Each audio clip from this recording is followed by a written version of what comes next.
Hey everyone, it is Finn here, and welcome back to the Fincross Football YouTube channel. And if it is not welcome back, if you're brand new here and don't know who I am, I do regular football/Premier League content on a regular basis on this channel. And if that sounds right up your alley, please do consider subscribing, as the goal is to reach 1,000 subscribers before the end of the year. But in today's video, I will be looking at each of the 20 Premier League clubs and looking at the best player from each club that has gone through that club's academy youth system and is still playing there today.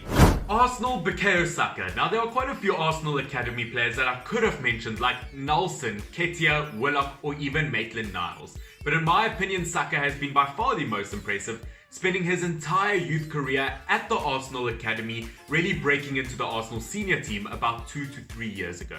And at the age of just 19 years old, has over 30 league appearances for Arsenal. And last season, in the 1920 season, he did help the Gunners win an FA Cup and Community Shield. And he was so impressive to the point where he got his first England national call-up this year and made his debut for England on the 1st of October 2020 in a 3-0 win versus Wales. Aston Villa, Jack Grealish. Now guys, there is literally no competition for this one, as over the last year or two, Jack Grealish has made himself a household name in the world of football, joining the Aston Villa Academy in 2001. That was the year I was born. He has been there forever until 2012, where in 2012 he then moved on to the Aston Villa senior team, where he has now had over 165 senior appearances for the Villains. He has been through everything with Aston Villa. He was their young player of the season. He was their player of the season. He was with Villa when they got relegated to the Championship and promoted back to the Premier League, where last season, their first season back in the Premier League, he was Aston Villa's top goal scorer and assist maker. Jack Grealish is a Villa legend, earning himself transfer rumours to some of the best clubs around Europe, but he decided to sign a contract extension with Aston Villa, and he earned himself his first international call-up for the England squad. Brighton, Lewis Dunk. Now, I think lots of people expected either Lamptey or Ben White, but in my opinion, it is too early to tell for the likes of Lamptey, and the same goes for Ben White, although he did look very impressive on his loan spell at Leeds United last season. But you can't overlook Lewis Dunk, in my opinion, spending his entire youth career at the Brighton Academy, and now 28 years old, has spent his entire senior career at Brighton as well, the only exception being a loan spell to Bristol City. But other than that, Lewis Dunk is Brighton through and through. In the 16-17 season, he was there for Brighton when they got promoted into the Premier League, earning himself a Team of the Season position. And as of the 19-20 season, he has been officially announced the Brighton captain, being so impressive that he has earned himself links to clubs like Chelsea and Tottenham Hotspurs. Burnley, Dwight McNeil. Now, there weren't too many players I had to choose between. It was either going to be Dwight McNeil or Jay Rodriguez. And due to his current popularity in the Premier League, I have gone for the likes of Dwight McNeil, who is a very versatile player overall. For Burnley, he can play as an attacking midfielder or as a winger. Currently 20 years old, is one of the most exciting prospects in the Premier League at the moment. Started his youth career at the Manchester United Academy and of course the Burnley Academy, where he is today, and 2 years later has racked over 66 league appearances for Burnley, which is very impressive, earning himself some links to some of the biggest clubs in England. But he has decided to recently sign a brand new contract with Burnley that will end in 2024. Chelsea, Mason Mount. Now, this one was a very tricky one to choose, as you do get players like Reece James and Hudson-Odoi at Chelsea, but of course the toughest competition is either Tammy Abraham or Mason Mount. I'm saying that because Abraham last season for Chelsea scored 15 goals in the Premier League, and the season before that he scored 26 for Aston Villa. So in my opinion, you can either choose Abraham or Mount. It doesn't really matter. I think that they are both really good options. I just happen to have chosen Mason Mount because Mason Mount does play week in, week out for Chelsea and is almost guaranteed a spot in the England lineup. Last season in the Premier League, he got 7 goals and 5 assists. He's won the under-18 Premier League, and in the 16-17 season was Chelsea's Academy Player of the Year, and in his one loan spell at Vitesse in the Eredivisie, he scored 14 goals and 9 assists. As I said, you can either choose Mount or Abraham, it doesn't really matter. They are very bright stars for Chelsea.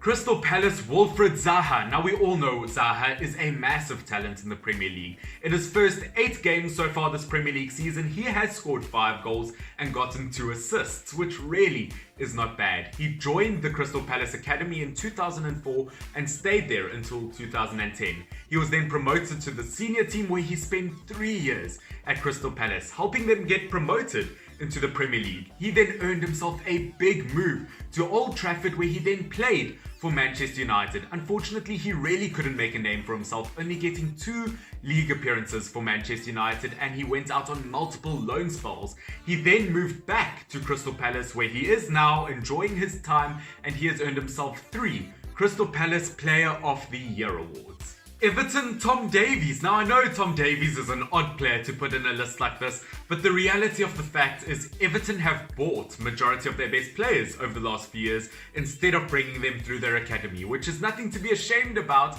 It just means that Tom Davies is the best player in this Everton senior squad who came through their academy. Made his debut for the Evertonians at just 17 years old. He is now 22 years old, still very young, has had over 100 league appearances for the Evertonians and has had some incredible seasons, although not currently doing very well. In the 16-17 season for Everton, he was Everton's player of the season, he scored Everton's goal of the season, and he got Everton's performance of the season. As I said, not doing very well at the moment, but that is proof that he has that ability. Fulham, nobody. Yeah, that's right. I know that sounds pretty weird, but there is actually no serious senior players that I could find in this Fulham squad that actually went through their academy.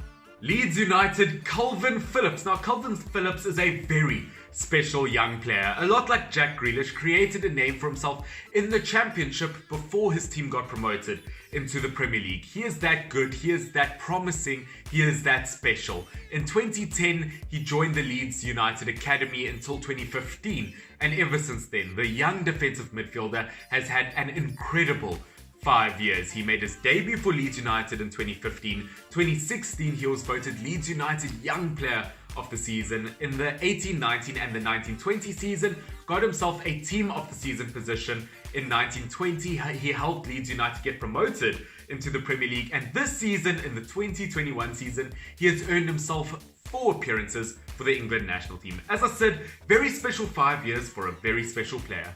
Leicester City, Harvey Barnes. Now, except for Chowdhury, Barnes really doesn't have much competition for the spot, and he's really not a bad option to have for Leicester City, because Barnes over the last year or two has really created a name for himself and has earned himself a regular starting spot in the Leicester City lineup.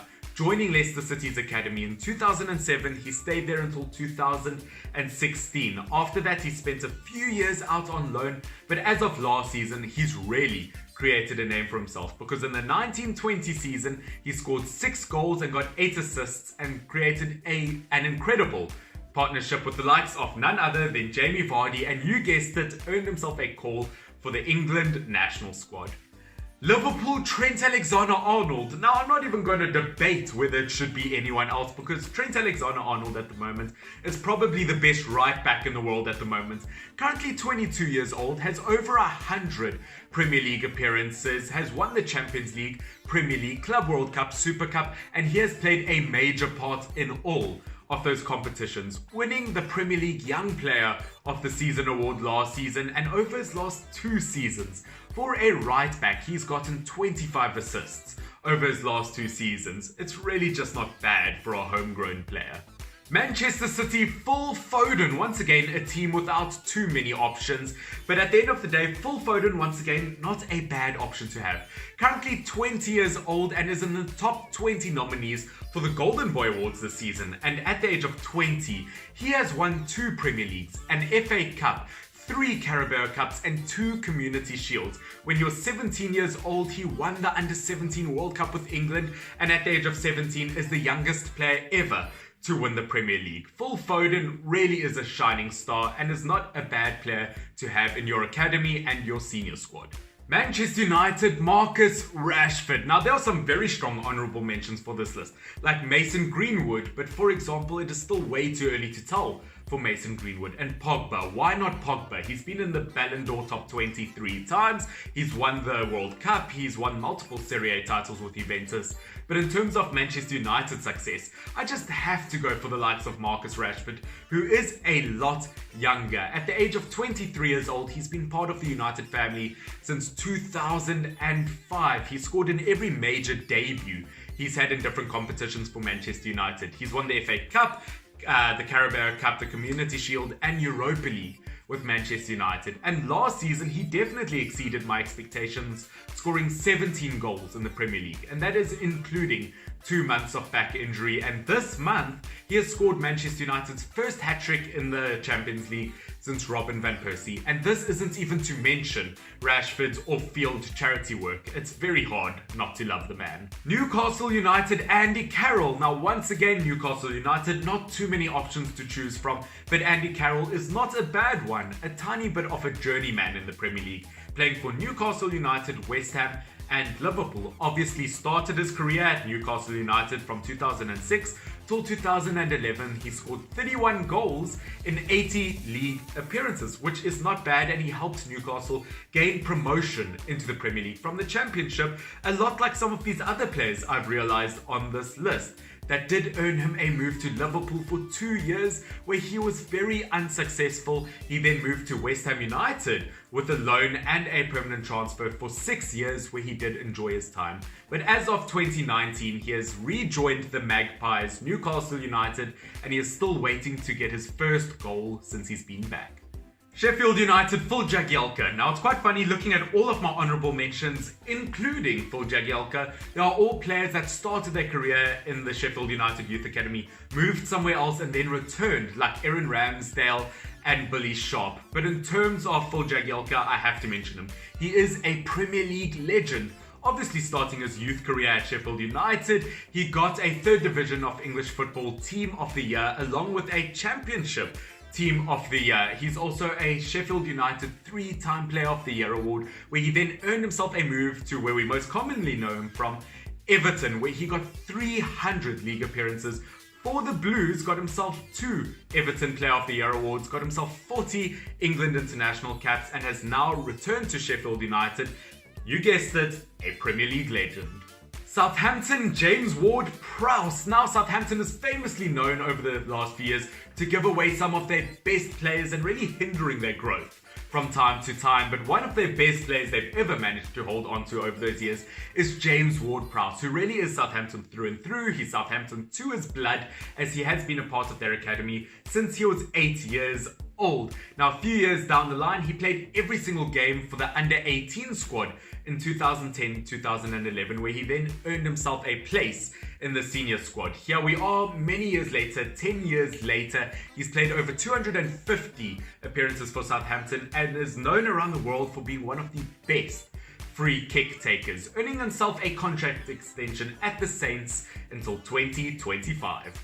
Tottenham Hotspur's Harry Kane. Now, this is one that I absolutely love, as Harry Kane on his day is probably one of the best strikers in the world. And this season, he is chasing a record that absolutely no one expected him to chase, as he is busy chasing the all-time assist record in the Premier League. He is already on 8 in just over a handful of games. And looking at his career so far in terms of Tottenham Hotspurs, he has gotten over 200 career goals for them. He's gotten 4 Team of the Seasons, and he has gotten 2 Premier League Golden Boots, one of the best strikers the Premier League has ever seen. He did go out on a few loan spells when he was younger, earning himself the Millwall Young Player of the Season award. And in terms of his international career, that is even more incredible. 32 goals in 49 games for England, and in the 2018 World Cup was the youngest player ever to captain England in a World Cup, winning the Golden Boot and helping his England squad reach 3rd place.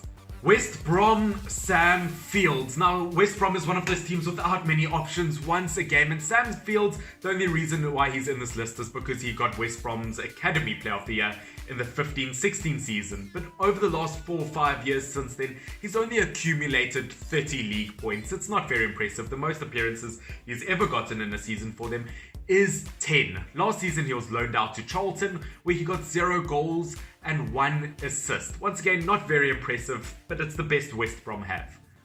West Ham United, Mark Noble. Now, a very strong honourable mention has to be Declan Rice. He's really created a name for himself like lots of these other players.